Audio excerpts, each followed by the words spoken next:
क्षण कर्म चेतन बंधकारु कर्म के अवसान का, कह कर स्वरूप यथार्थ जग का जो किया उपकार है, उसके लिए जिन वाणी माँ को वंदना शत बार है, वंदना शत बार है, वंदना शत बार है।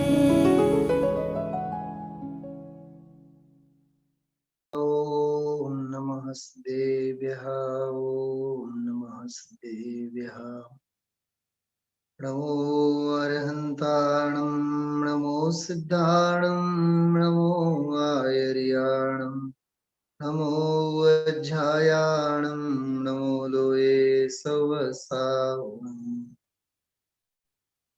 मंगलम भगवान वीरो मंगलम गौतमो गणी, मंगलम कुंद कुंदार्यो जय धर्मोऽस्तमंगलम्। सर्वमंगलमांगल्यं सर्वकल्याणकारकं, प्रधानं सर्वधर्माणां जैनं जयतुशासनम्, जैनं जयतुशासनम्। आतंबने परमात्मा हो, शांति सारे देश में, देश ना सर्वोदयी, महावीर के संदेश में, देश ना सर्वोदयी, महावीर के संदेश में। सत्ता स्वरूप ग्रंथ है।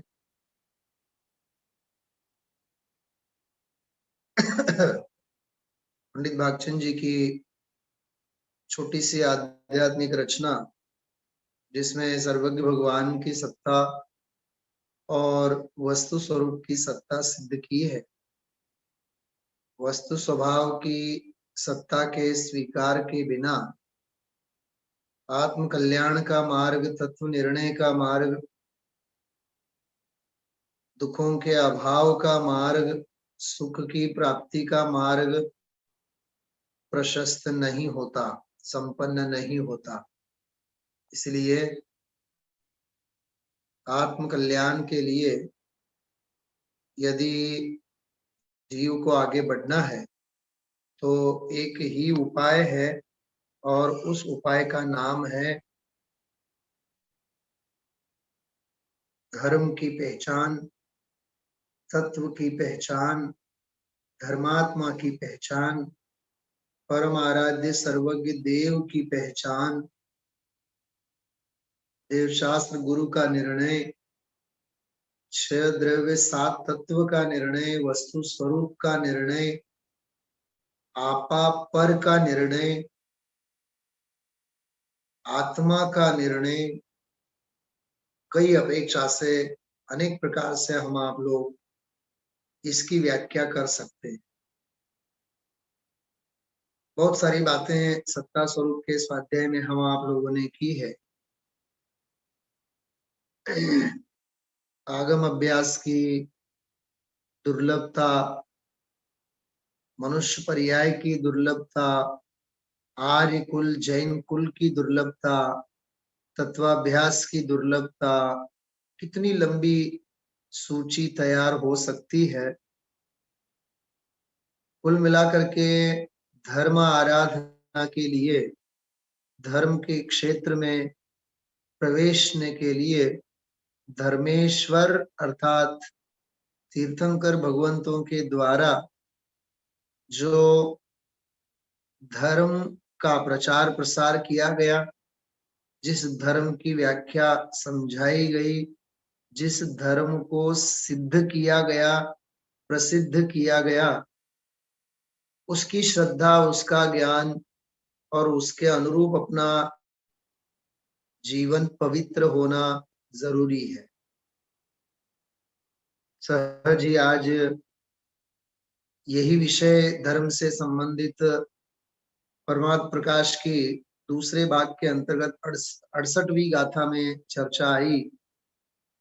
मैंने बात कही भी थी सुबह कि अब प्रातः काल हम आप लोग आगामी 20-22 दिनों के लिए, 25 दिनों के लिए अपूर्व अवसर का स्वाध्याय प्रारंभ किया है। आज प्रातः काल मंगलमय प्रारंभ हम आप लोगों ने किया,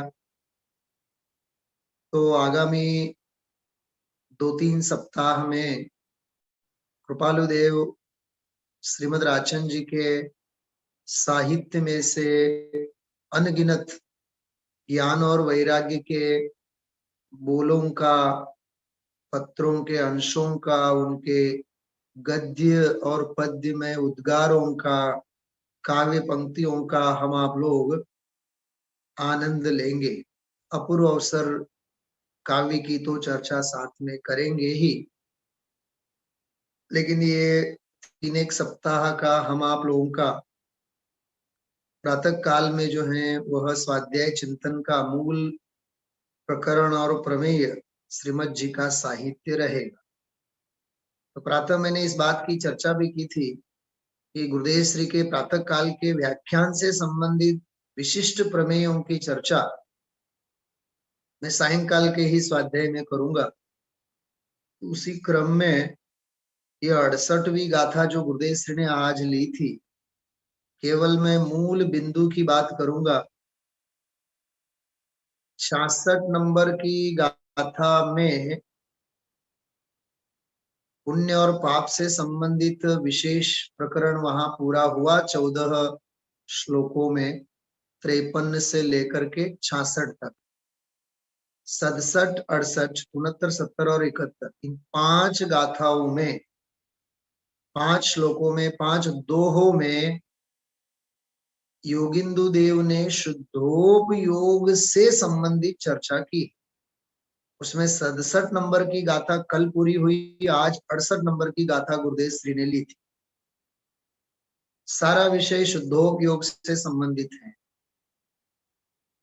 तो शुद्धोपयोग की बात करते करते ये जो 68वीं गाथा है, इस गाथा में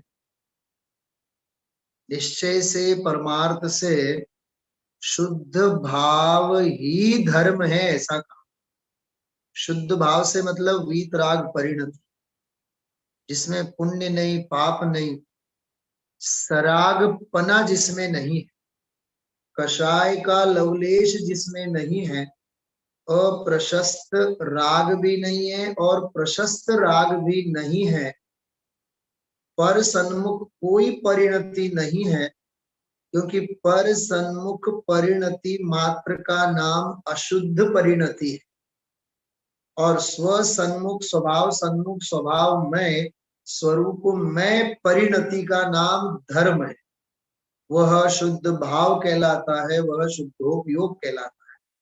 उस वीतराग भाव जिसे धर्म कहा गया, उस धर्म की 6 व्याख्याएं मूल टीका में ब्रह्मदेव दत्त सूरी ने भी दी, और दौलत राम जी ने उसकी वचनिका जो की है, व्याख्या जो की है, उसमें भी बड़े अच्छे ढंग से बहुत सुंदर उनकी व्याख्याएं यहाँ संक्षेप में दी है। बस 2-4 मिनट के लिए मैं उसकी बात करता हूँ, फिर आगे अपन बढ़ते हैं। धर्म की व्याख्या सबसे पहली जो मूल टीका के आधार से मैं पढ़ रहा हूँ, आप चाहे तो अपने पास ग्रंथ निकाल के देख सकते हैं। संस्कृत में आप लोग देख सकते हैं 346, 346 नंबर का पेज है, उसमें है 6 जो धर्म की व्याख्या यहाँ दी है। उससे पहले एक बहुत सुंदर बढ़िया चर्चा मूल टीकाकार ने की है। धर्म शब्द से व्युत्पत्ति ही क्रियते, हम धर्म शब्द की व्युत्पत्ति करके बताते हैं, मतलब संधि उसको अलग अलग करके उसका फोड़ करते हैं, उसका गहरा मर्म समझाते हैं।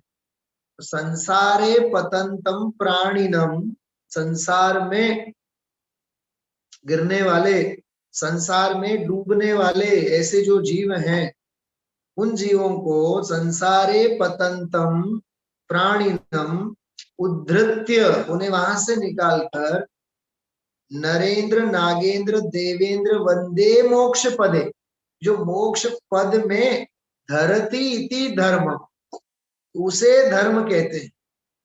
मतलब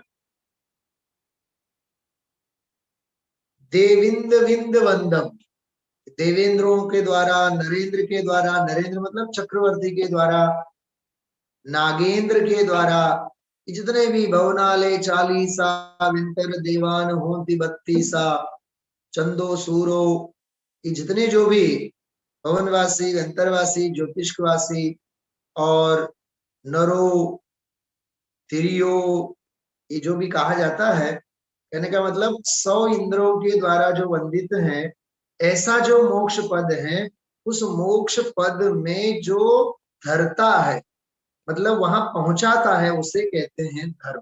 ये बहुत मार्मिक व्याख्या है। आगे धर्म की व्याख्या करते करते क्या कह रहे हैं, देखो आप, धर्म शब्देन अत्र निश्चयेन जीवस्य शुद्ध परिणाम एव ग्राह्य, आत्मा के शुद्ध परिणाम ही ग्राह्य है।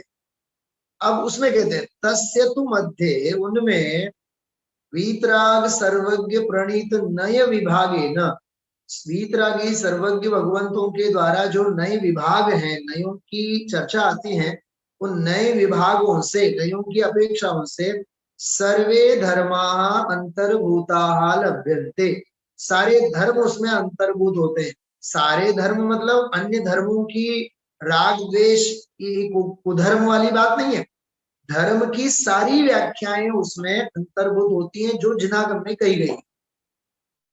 जैसे कि सबसे पहले अहिंसा लक्षणों धर्म, देखो ये धर्म की पहली व्याख्या, अहिंसा लक्षणों धर्म, अहिंसा यह धर्म का लक्षण है।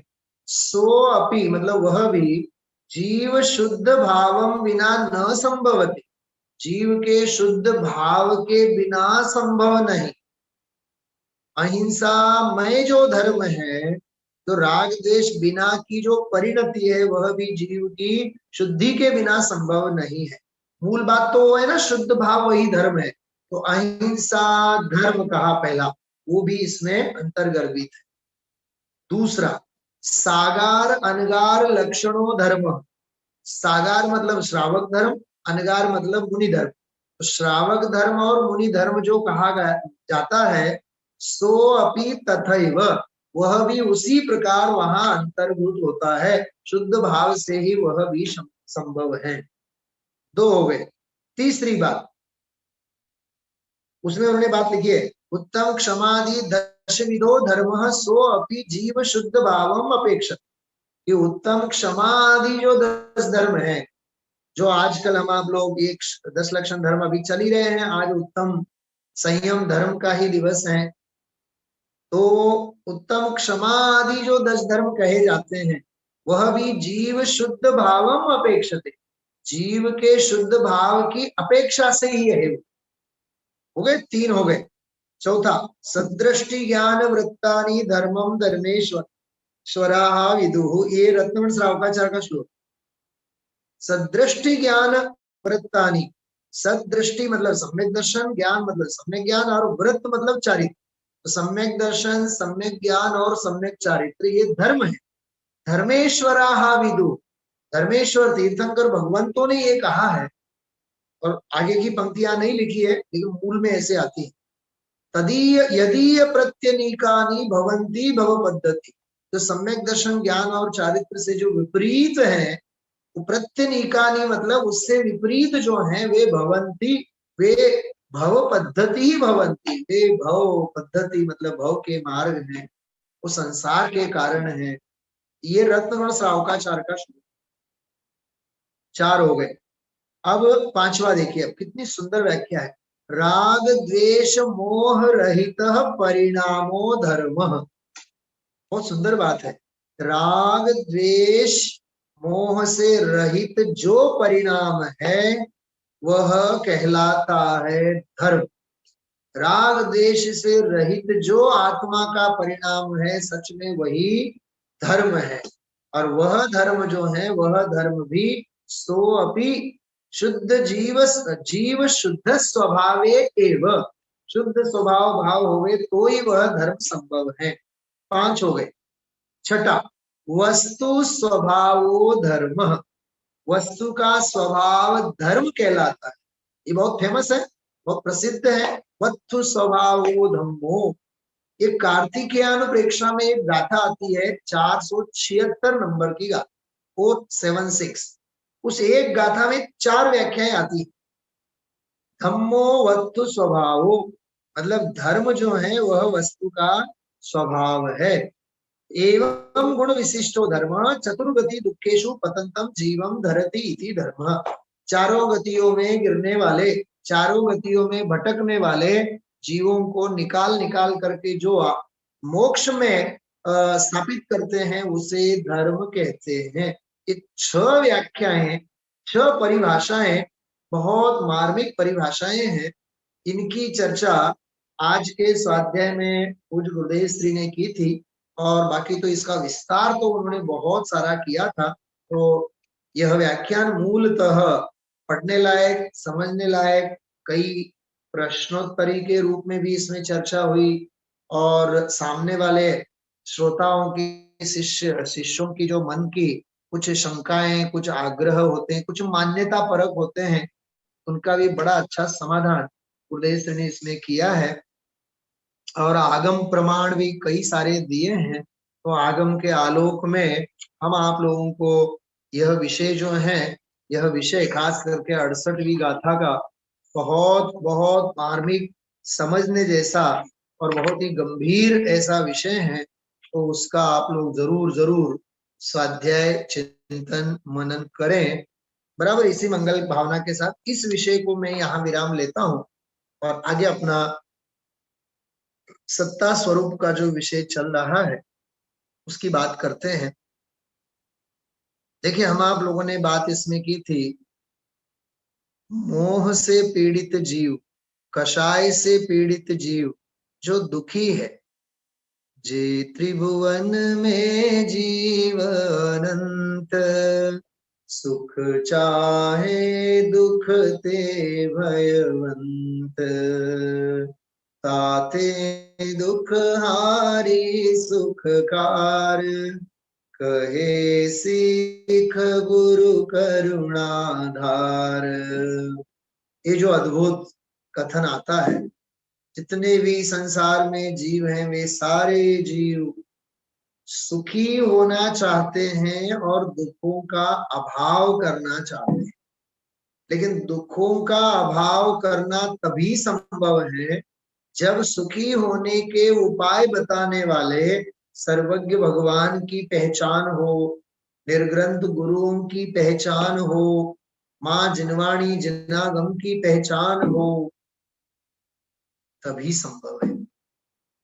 मैंने अभी शनिवार के दिन ही आप लोगों को एक कलश का उदाहरण दिया था, रसयतु रसिका नाम रोचनम ज्ञान मुद्यत, कि रसिक जनों के लिए, जो रसिक जनों को रस उत्पन्न करने वाला जो अपूर्व और अद्भुत ज्ञान है, उस ज्ञान की रुचि करो। कहने का मतलब उस रसिक जनों के रस को समझो कि रसिक ज्ञानी धर्मात्माओं को किसमें सुख भासित होता है, किसमें आनंद भासित होता है, इसके शरण में वे जाते हैं। हमें भी उसके शरण में जाना चाहिए। ये प्रारंभ के पूर्व रंग अधिकार के अंतर्गत ये 22वां कलश है, जो 22वां कलश अप्रतिबुद्ध से संबंधित गाथाओं के बाद लिखा गया कलश है। त्यजतु जगदिदानीं मोहमाजन्मलीडम, क्या कह रहे हैं? आजन्मलीडम, आजन्मलीडम, अनादिकाल से जो मोह का सेवन किया है, मोह से सने हुए हैं, अज्ञान से सने हुए हैं, मोहग्रस्त हैं। त्यजतु जगदिदानीम, इदानीम त्यजतु, इदानीम मतलब इसी समय, हे जगत के जीवो, इसी समय अनादि काल के अज्ञान मोह को छोड़ो और रसयतु रसिकानां रोचनं ज्ञानमुद्यत। रसिकानाम रोचनम मतलब रसिक जनों के लिए जो भाया जाता है, रसिक जनों को जो भाता है, रसिक जन जिसे भाते हैं, ऐसा जो ज्ञान है, रुचिकर, शांति प्रदाता, सुख प्रदाता, निराकुल दाता, ऐसा जो ज्ञान है, उस रसिक जनों को भाने वाले उस ज्ञान के रसिया बन। क्या सुंदर बात है। सच में हम आप लोगों को तत्व का रसिया भी होवे तो भी आत्म कल्याण का मार्ग प्रशस्त है। आपको मैं कह नहीं सकता हूं, आज आदरणीय डॉक्टर साहब हुकुमचंद भारील साहब का जो 1 घंटे का पूरा प्रवचन हुआ है, लगभग 10:20, 10:25 से लेकर के 11:15 बजे तक इतना बढ़िया प्रवचन हुआ है, बहुत मार्मिक। तीसरा प्रवचन था आज का एकत्व और विभक्त से संबंधित। ये मैंने तो देखिए आप, ये लगभग पूरा ये देखिए पूरा एक प्रवचन का पूरे 1.5-2 पेज का मैंने पूरे नोट्स बनाए। अभी रफ है, इसको व्यवस्थित फेयर करके रखूंगा।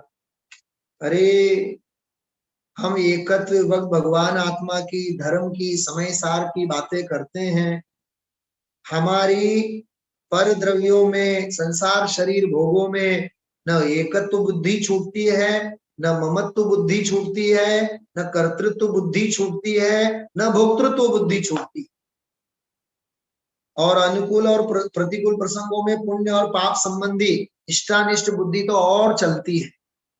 जब तक पर द्रव्यों में, जब तक प्राप्त, अरे स्त्री पुत्र परिवार आदि संयोग, ये क्या है? ये आघातिया कर्मों के सारे संयोग हैं। आघातिया कर्मों का ये विकार है असल में देखा जाए तो। आघातिया कर्मों के विकारभूत मिले हुए संयोगों में ही बस ये मेरा, ये मेरा, ये मेरा, ये मेरा, मंदिर में आने लगे तो मंदिर मेरा। क्या कैसा पागलपन है, कैसा मोह का भूत सवार हुआ है। तो वहां एकत्व बुद्धि, ममत्व बुद्धि, कर्तृत्व बुद्धि, भोक्तृत्व बुद्धि, ये मोह का विस्तार है। बहुत बहुत मार्मिक बात कही थी।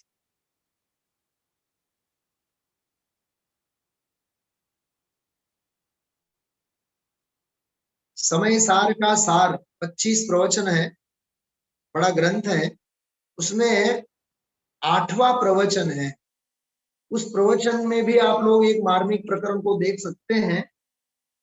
8वां प्रवचन है, उसमें पेज नंबर 121, 22, 23, 24, 25, इन 4-5 पेजों में बहुत मार्मिक बात कही गई है कि पुण्योदय वाले जीव को, जिसका पुण्य का उदय वर्त रहा है, क्योंकि विकल्प के अनुसार सारे परिणमन तो बाहर होते दिखते हैं उसको, वो इच्छा करता है कि मैं करोड़ों कमाऊं, तो करोड़ों कमा रहा है, मुझे मान सम्मान मिले, तो उसको मान सम्मान में देने वाले जीव मिलते हैं। मतलब इसके विकल्प के अनुसार सारे बाहर के परिणमन होते हुए उसे दिखते हैं, उसमें उसे ऐसा लगता है कि ये मैंने किया। इसलिए वहां एक वाक्य लिखा है बहुत जोरदार कि जिनके पुण्य कर्म का उदय है, उन्हें मैं पर का कर्ता भोक्ता नहीं हूं, यह तत्व ज्ञान समझाना ही बहुत मुश्किल है। 123 नंबर के पेज पे है। पाप के उदय वाले को तो अवसर है वैराग्य, पुण्य के उदय वाले को तो प्राप्त पर्याय की प्रीति में ही वो डूबा हुआ है गहरा। और आगे पुण्य के उदय की बहुत सुंदर व्याख्या की। जगत में जैसा परिणमन हो रहा है, वैसी हमारी भावना का होना। कहने का मतलब स्वीकार करो, जो जैसा हो रहा है होने दो। जगत के परिणमन को जगत में जो जैसा परिणमन हो रहा है बस उसे स्वीकार करते हुए वैसी हमारी भावना होना, मतलब हमारे स्वीकार में होना, इसका नाम पुण्य का उदय है। बहुत सारी बातें हैं भाई। ये कहने का मतलब सारा अज्ञान का खेल कैसा है, मोह का खेल कैसा है, आप सोचो तो सही। एक बात बहुत बढ़िया आई कि इस जीव की मर्यादा कहां तक है, मतलब हमारी मर्यादा कहां तक है। बस विकल्प करना यहां तक हमारी मर्यादा है, विभाव भाव करना, कषाय भाव करना, बस वो वहां तक मर्यादा हो गई, वहां तक ही है। बाकी परिणमन तो उसके अनुसार होने वाला है। इसमें एक बात बढ़िया आई कि हमारी मर्यादा विकल्प तक, और विकल्प की मर्यादा कहां तक, तो कहते हैं विकल्प की सीमा भी विकल्प तक ही है, वहां परिणमन करा देवे विकल्प, ये विकल्प में भी ताकत नहीं। करोड़ों कीमत देवे तो भी ऐसा चिंतन नहीं मिले। गुरुदेव से कहते हैं, उदाहरण देते हैं, हाँ, पेढ़िए बैठो होए, करोड़ों कमाओ तो होए, तो आने एम ज થાય છે કે બસ મારા પુરુષાર્થથી હું કમાઉં છું, મારા બાહુબળે કમાઉં છું। અરે તારા પુરુષાર્થથી ક્યાં કમાય છે, તો પૂર્ણના પુણ્યના ઉદયે પૈસા આવે છે, અને તને એવું લાગે છે કે હું કમાઉં છું। હું કમાઉં છું એવી માન્યતા અને મમતા તને થાય છે, અને એ જે પૈસા આવે છે એ મારી પાસે આવ્યા, એ પૈસા નથી આવતા, એ સંબંધી મમતા તારી પાસે આવે છે। बहुत मार्मिक बात है, इतनी ममता तेरे पास आती है, पैसा नहीं आता है। यदि पैसा तेरे पास आता होता तो तुझे ऊपर ले जाने की व्यवस्था भी होती वस्तु पर, एक पाई साथ में जाती नहीं। और वो आ भी गया, पुण्य का उदय होगा तो तू भोग सकने वाला है, क्योंकि भोगने का उदय, भोगने के भाव अभी तो पाप भाव ही है। पाप करने के लिए भी तो पुण्य का उदय चाहिए ना, लेकिन वो पुण्य का उदय कौन सा, पापानुबंधी पुण्य का उदय। और पाप से निवृत्त होने के लिए महापुण्य का उदय, वह पुण्यानुबंधी पुण्य का उदय। क्या कहा, पाप से हटने के लिए पुण्यानुबंधी पुण्य का उदय, और पाप करने के लिए पापानुबंधी पाप का उदय। समझाए छे, समझ में आ रही बातें, क्या गजब की बात है। 56 भोग की थाली तैयार है, अब खाओ। अब निरंतराय खाने के लिए भी पुण्य का उदय चाहिए। कौन सा पुण्य का उदय, पापानुबंधी पुण्य का। पाप का घड़ा भरेगा ऐसा पुण्य का उदय चाहिए, तब 56 भोग तू भोग पाएगा। अच्छा, मुझे खाना नहीं है, मुझे त्याग है, चलो मुझे त्याग है, तो जो 56 भोग की थाली सामने भी आ जाए और तत्संबंधी त्याग की भावना, इसके लिए भी पुण्य का उदय चाहिए। वो कौन सा पुण्य का उदय है, पुण्यानुबंधी पुण्य का उदय। पवित्रता के बिना तू त्याग नहीं सकता, और पाप के परिणाम के बिना तू भोग नहीं सकता।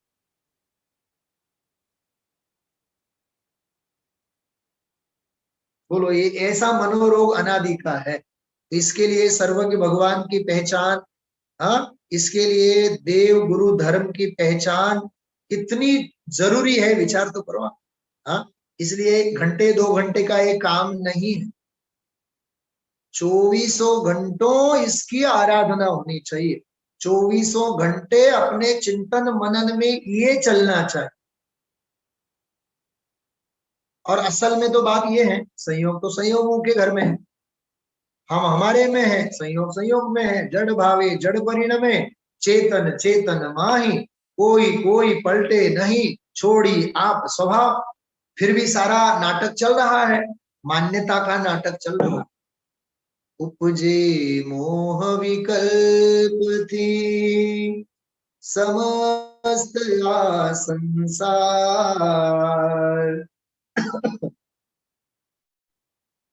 अंतर्मुख अवलोकता, विलयतता नहीं वार। उपजे मोह विकल्प थी, મોહના વિકલ્પથી આ બધું સંસાર ઊભું છે। हाँ? कुछ साल पहले सीता मेरी पत्नी और आज मेरे सामने जो खड़ी है वो अर्जिका है, माता जी है। बोलो आप। कहाँ गई परिणति, राग की परिणति कहाँ गई और कहां से आई वैराग्य की परिणति। तत्व की यथार्थ दृष्टि होती है तो नियम से परिणति पलटे बिना नहीं रहती। तब राग की दृष्टि से राम जी देखा करते थे, तब पत्नी दिखती थी। अब उसी को वैराग्य और वीतरागता की दृष्टि से देख रहे हैं, परिणति पलट गई। सामने वाले जीव की तो परिणति पलट ही गई है, यहाँ रामचंद्र जी की भी परिणति पलट गई है। सोचो आप। जब पहाड़ों से पत्तों से पूछते थे, रावण जो लेके गया है मेरी सीता, वह सीता किन दुखों में दुखी होगी। जब राग था तब ऐसे विचार थे, और अब वैराग्य है तो हे माता जी, उसी जीव को ये रामचंद्र जी पूछ रहे, हे माता जी, मैं अनादि काल से दुखी हूं, दुखों से मुक्त होने का आप उपाय बताइए। ये तत्व ज्ञान का जोर है। वहां राग का जोर था, तब उस प्रकार का चिंतन था, और अब अंदर में तत्व ज्ञान और जोर मारा तो वैराग्य उछल गया। देखो पुरुषार्थ की महिमा, देखो परिणामों की विचित्रता, देखो परिणति की विचित्रता। करवट यदि बदलनी है तो धर्म की करवट बदलो, करवटें यदि बदलनी है तो मान्यता की करवट बदलो, श्रद्धा की करवट बदलो, अभिप्राय की करवट बदलो, अंदर की परिणति की करवट बदलो। रुचि का पलटा होना चाहिए। रुचि का पलटा हो जाए तो अपने आप दिशा भी बदल जाएगी और दशा भी बदल जाएगी। ऐसा बहुत अद्भुत न्याय है इस बोल के अंतर्गत। क्या कहें, कितना कहें, सब सब सब शब्द कम पड़ते हैं। इसके बाद वाला ही कलश लिखा है, ये 23 नंबर का कलश। कथमपि मृत्वा तत्व कौतूहली सन। अरे अब तो तत्व के कौतूहली था, अब तो तत्व के कौतूहली बन। अरे राग के, रंग के, आमोद के, प्रमोद के, लोक संज्ञा के, लौकिक कथाओं के, विषय भोगों के, धन वैभव पैसे आदि के, ये कौतूहल तो बहुत किए। उसके फल में 4 गति 84 लाख योनियों में भटके, जन्म मरण करते रहे, भटकते रहे, भार का वहन करते रहे। अब कहते हैं निर्भर होना हो, शांत होना हो। तो ये तत्व कौतूहली था, तत्व कौतूहली बन। कथमपि मृत, कथमपि, कथमपि मतलब कुछ भी करके, हर हाल में। अरे मरता क्या नहीं करता, क्या कहा, मरता क्या नहीं करता। सुना, ये बहुत सुंदर हिंदी में एक छोटा सा वाक्य। जैसे कोई नदी में डूब रहा हुए और उसको दूर दूर तक कहीं किनारा न दिखता हुए, उसे बचाने वाला कोई नहीं है। एक सूखा तिनका भी यदि जल के ऊपर तैरने लगता है ना, तो उसे तो ऐसा लगता है कि मुझे बचाने के लिए नाव आ गई।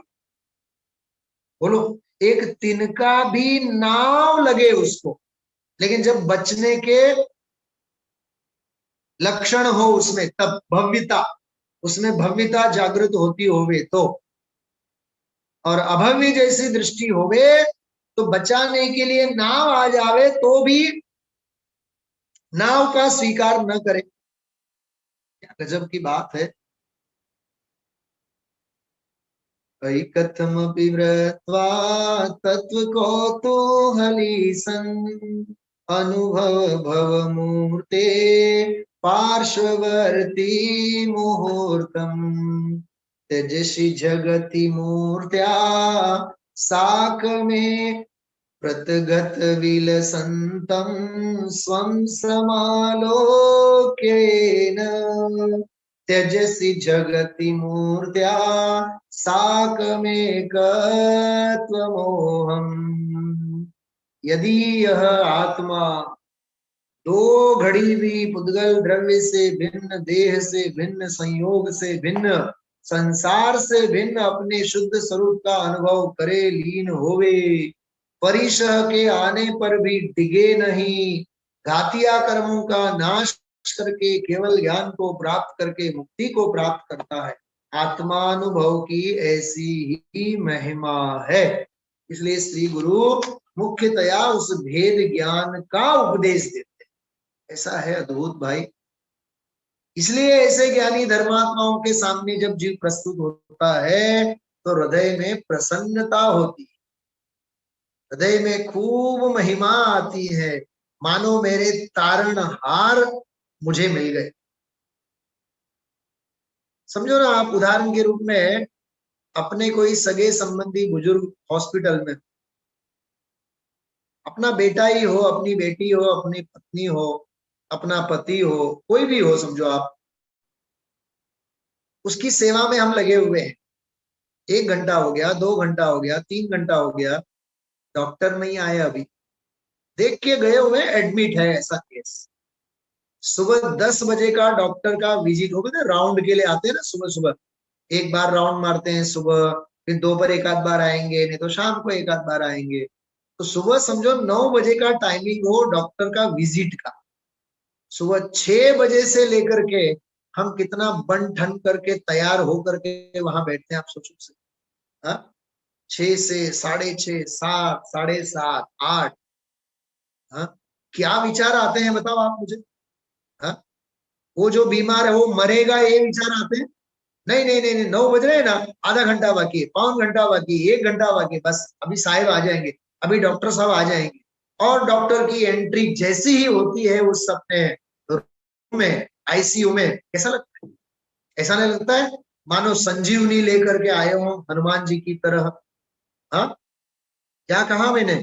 मानो संजीवनी लेकर के डॉक्टर आया हुआ हो। अब भी हाल बस एक आध इंजेक्शन दे देगा और उसके श्रीमुख से ये वाक्य आएगा, बस अब तो सब कुछ ऑल वेल है, कल आपको डिस्चार्ज किया जाएगा। मुझे आप सोचो उस डॉक्टर के प्रति देखने की दृष्टि कैसी है। ऐसे ही मुझे कोई ज्ञानी धर्मात्मा मिले, मुझे देवगुरु धर्म मिले, तो हमें ऐसा लगना चाहिए कि नहीं, अब मुझे बस भव के दुखों से मुक्ति दिलाने वाला यह धर्मात्मा वैद्य मुझे आ गया है, लगना नहीं चाहिए ऐसा? हाँ, ऐसा फील नहीं होना चाहिए। એટલે જ હું કહું છું, પડ્યું હોય છે ત્યારે બધું પડ્યું હોય છે, कीमत नहीं होती है, हमें वह तत्व की कीमत नहीं होती है। हम सुविधाओं से इतने पंगु हो गए हैं, इतने लंगड़े हो गए हैं, हमें हमें साधना, हम साधना को ही विस्मृत कर गए क्योंकि सुविधाएं इतनी हो गई। इसलिए भाई, मार्ग में सुविधा की कीमत नहीं है, साधना की कीमत। पंडित जी साहब एक बहुत बढ़िया वाक्य बोलते हैं, भाग्यशाली वे नहीं हैं जिन्हें सुविधाएं मिली हैं, भाग्यशाली तो वे हैं जिन्हें सुविधाओं की आवश्यकता नहीं है।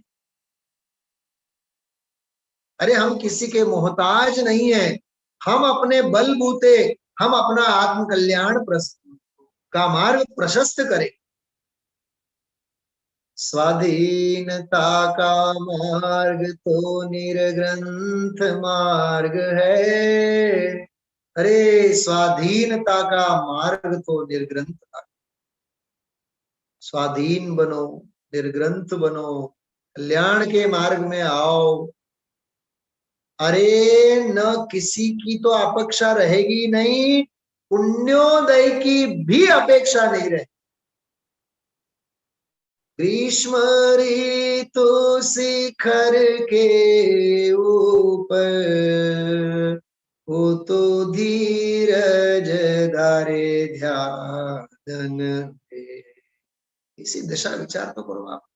हाँ, गर्मी के दिन चल रहे हैं, चारों तरफ धूप है और मुनिराज पर्वत की चोटी पे जाकर के अपना ध्यान करते हैं। सामने से परिशह की परिस्थिति, सामने माथे पे उपसर्ग खड़े हैं, शांति से अपने स्वरूप और स्वभाव में बैठे रहो। यहां तो तत्वाभ्यास और निर्णय के क्रम में वैद्य के माध्यम से, जो श्रीमद जी का अपन लोग छंद बोल रहे हैं 2-3 दिन से, आत्म भ्रांति सम रोग नहीं, सदगुरु वैद्य सुजान, उस सदगुरु वैद्य की पहचान हमें करनी चाहिए। और जब पहचान करेंगे वह सदगुरु वैद्य मुझे मिले तो कितनी प्रसन्नता होनी चाहिए, कितना अहोभाव होना चाहिए। आप स्तवन मंजरी है ना, स्तवन मंजरी जो गुजराती में अपनी, उसमें धर्मनाथ भगवान की वंदना देखना, इतनी गहरी व्याख्या है, धर्म का स्वरूप समझाया है कि प्रभु मुझे जो ये वीतरागी धर्म आपका मिला हुआ है, ये मेरे सगे संबंधी स्नेही, ये चाहे जितना भी मुझे धर्म से हटावे, लेकिन मैं आपके कहे हुए धर्म को मैं नहीं छोड़ूं। इस प्रकार धर्म मार्ग में दृढ़ रहने की अपनी दृढ़ता, दृढ़ता दृढ़ता दृढ़ता की दार्ढ्यम आया था, स्वरूप संबोधन सूत्र में आया था, दार्ढ्यम दृढ़ता की भावना। इस भावना का नाम धर्मनाथ भगवान की वंदना है। केवल धर्मनाथ भगवान की जय, धर्मनाथ भगवान की जय, ऐसा नहीं होता। धर्म मार्ग पर अडिग बना रहूं, ऐसी दृढ़ता अंदर में से होनी चाहिए। उसी प्रकार जो वैद्य मुझे पथ बताएंगे, वैद्य जो मुझे मार्ग बताएंगे, बस उस मार्ग का मैं आरोहण करूंगा और उनके मार्गदर्शन में मैं आगे जाऊंगा। इसलिए रोगी की भांति भगवान रूपी वैद्य का आश्रय लेता हुआ याचक की भांति, अरे भिक्षावृत्ति धारण करके मानो प्रभु मैं अशांत हूं, मुझे शांति प्रदान कीजिए। ये कहते हैं याचक की भांति शांत रस की रसिकता से, आया अभी 22वां कलश, रसयतु रसिकानां रोचनम ज्ञान मोद्य। कितनी सुंदर पंक्ति है। रसिकता से, शांत रस की रसिकता से, ऐसे शांत रस की मूर्ति के दर्शन का प्रयोजन ले, ये भी एक लौकिक बात है, दर्शन का प्रयोजन लेकर काय वचन मन और नेत्र, मन वचन काय नेत्र सर्वांग से आदि सर्व अंगों से यथावत हाव भाव कटाक्ष विलास विभ्रम हो जाते हैं, तद अनुसार 4 जाति रूप अपने परिणामों को बनाकर जिन मंदिर में आता है, मतलब अपने आप को वह द्रव्य क्षेत्र काल भाव सबसे वहां समर्पित करता है। ये 4 जाति द्रव्य क्षेत्र काल भाव, इससे वह समर्पित होता है जिन मंदिर में आता है। देखो अब वो जिन मंदिर में आया, फिर वहां उसके आगे तत्व ज्ञान का दरबार उसके लिए कैसा खुला होता है और उसके माध्यम से अपने जीवन को किस प्रकार से धन्य बनाने के पथ पर यह सत्पात्र जीव आगे प्रशस्त होता है, अपने आप को आगे बढ़ाता है, इसकी चर्चा विशेष हम आप लोग कर लेंगे। मैं यहीं विराम लेता हूं। मां जिनवाणी की वंदना के लिए सभी हाथ जोड़े।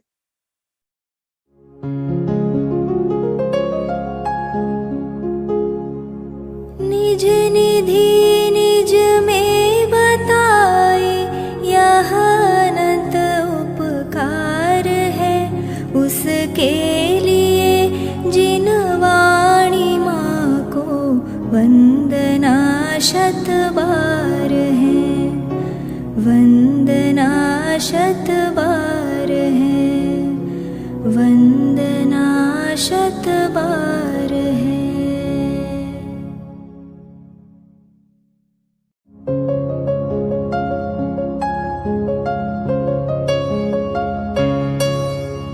हे जिनवाणी भारती तो ही वाणी जपो दिन रैन, जो तेरी शरणा गहे सो पावे सुख चैन।